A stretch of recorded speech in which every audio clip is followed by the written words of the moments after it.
Okay, so a composition transformation, like I said, is you're given a pre-image, which these are the points that I gave you for the pre-image, 1, 1, 8, 2, 5, 5. I graphed it already for you. And then these are the 3 transformations we're going to do to it. Now, here's the thing with the composition transformation is once you do the first one, so here's my pre-image. I'm going to do the first one and rotate it 90 degrees clockwise.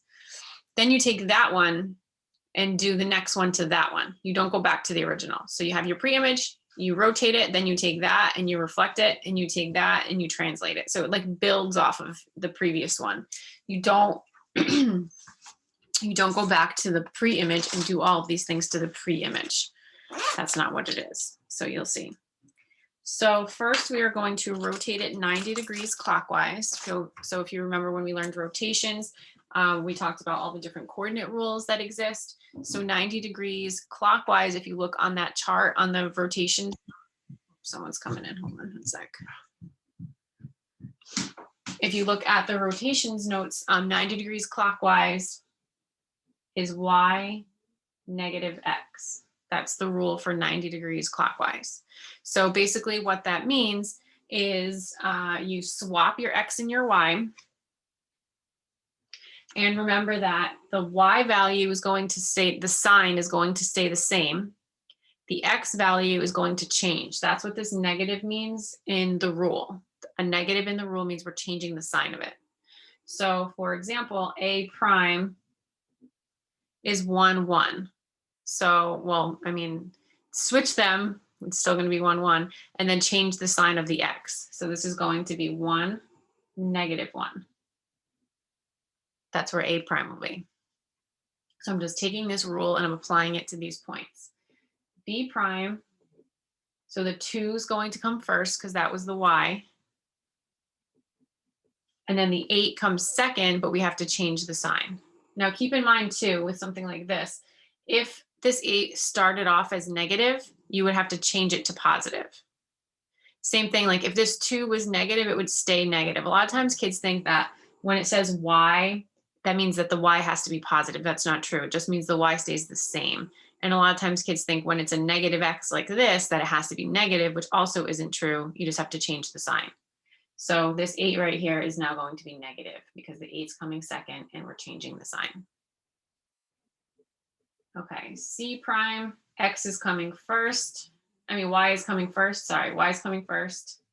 And then X is coming second and we're changing the sign. So that's how we do a rotation. We take the rule, we apply it. So now I'm gonna graph it. So we have A prime is 1, negative 1. So 1, negative 1 is A prime right here. Remember a 90-degree clockwise rotation, picture like this triangle being rotated down over here. So everything's going to move 1 quadrant in the clockwise direction.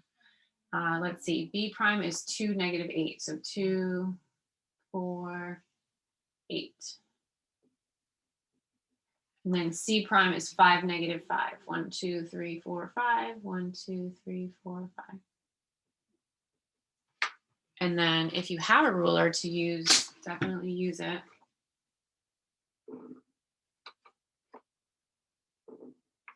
Remember that the size and shape of the figure should be the same, which these are. It's just rotated now. Okay, so I did the first one. Now what I'm going to do is I'm going to take this one and do the next transformation. So the next transformation in the list says reflect over the line x equals negative 2. So now I'm going to graph that line and I'm reflecting this one over the line, not this one. You build off of it. So x equals negative 2. Does anyone remember if it's x equals negative 2? Is that a horizontal line or a vertical line? You can put it in the chat. Or say it. I think I heard somebody maybe unmute. Yeah. It would be a vertical line on the left side of the graph. Perfect, a vertical line. So x equals negative 2. It goes through the x-axis at negative 2. That's why it's a vertical line. So this right here would be x equals negative 2. Thank you, Bill. Okay, so that's x equals negative 2. So now we're going to take this and reflect it over that. Remember, with a random line like this, there's no coordinate rule or anything. You just kind of have to count. So remember, you count how many units each point is to the line and then go in the opposite direction. So this is going to end up over here.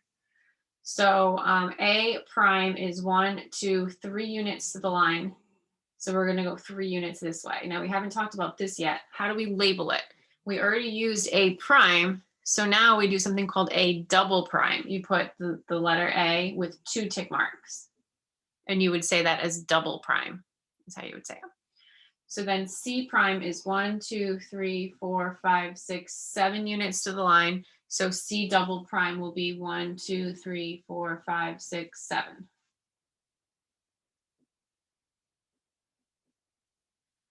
Okay, and then B prime is 1, 2, 3, 4. So then B double prime is 1, 2, 3, 4. Capital letters, double prime symbol.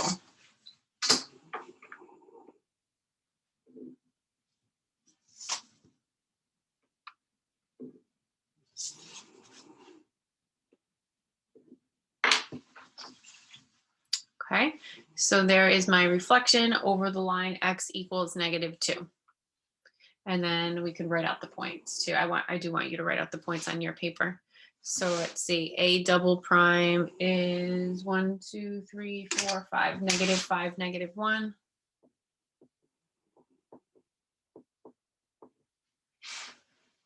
B double prime 1, 2, 3, 4, 5, 6, 1, 2, 3, 4, 5, 6, 7, 8, -6, -8.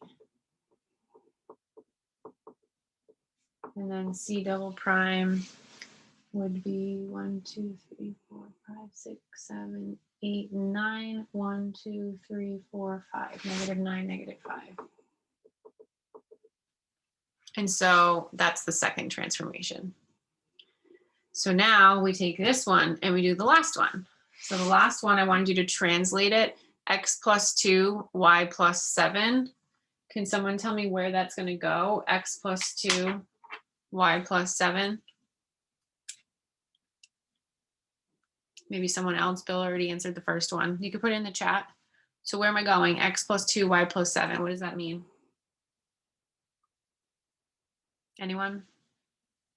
I know that some of you know.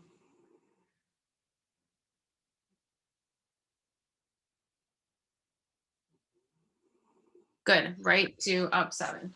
Okay, so now we're going to take each point and go right 2, up 7. So 1, 2, 1, 2, 3, 4, 5, 6, 7.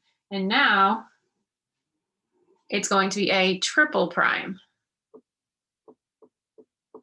3 little tick marks.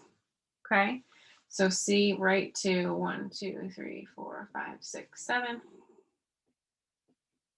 And then B 1, 2, 1, 2, 3, 4, 5, 6, 7.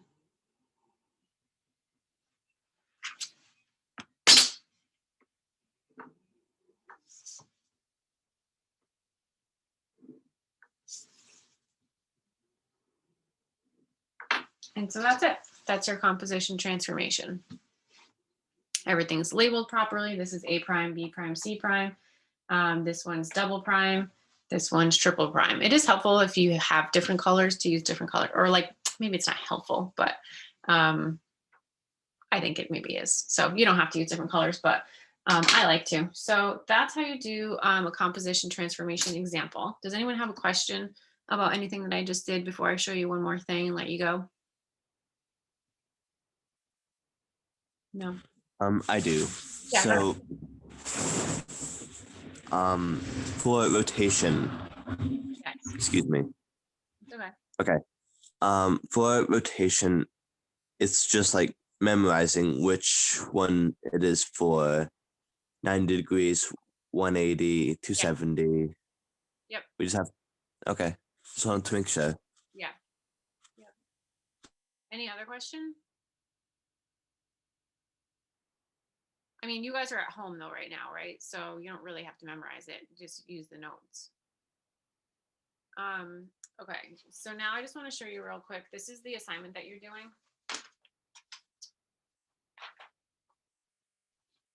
I just wanted to show you the notation that's on here. I think you guys could probably figure it out. You guys are smart enough, but just in case anyone's confused by this, I just wanted to explain it.